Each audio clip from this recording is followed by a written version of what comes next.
ఉదయం నేను అడిగిన ప్రశ్నలు మీకు జ్ఞాపకం ఉన్నాయా? అది ఒకసారి చెప్పండి.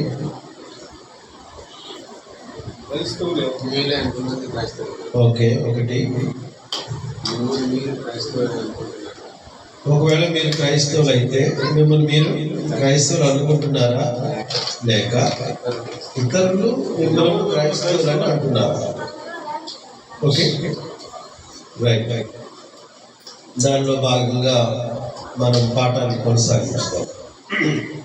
ఇక్కడ స్కూల్ పిల్లలు ఎంతమంది ఉన్నారు?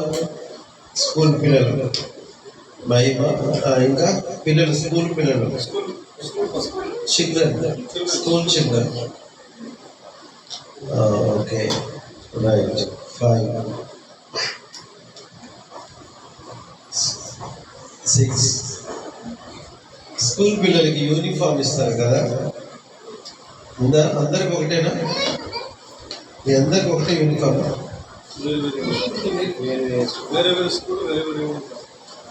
వేరే వేరే స్కూల్కి వేరే వేరే యూనిఫామ్, అందరికి ఒకటి కాదా? ఎందుకని?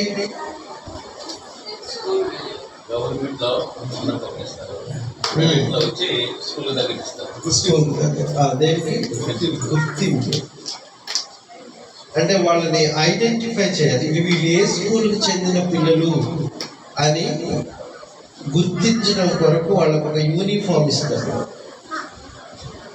యూనిఫామ్ వెనక 2 ఉద్దేశాలు ఉంటాయి.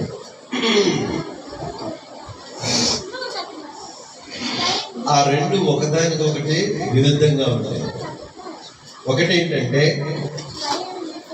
యూనిఫామ్ అనేది పిల్లలు అంటే వేరే ఏ స్కూల్కి చెందిన వాళ్ళు అనేటువంటిది గుర్తించడానికి, అంటే స్కూల్కి మధ్య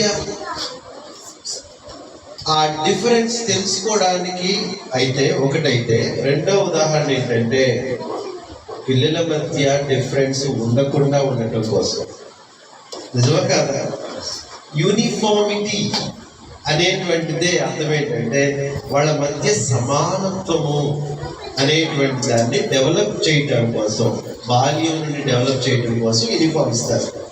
ఇప్పుడు మనం మాట్లాడుకునేటువంటిది ఏంటంటే, children are identified by their uniform,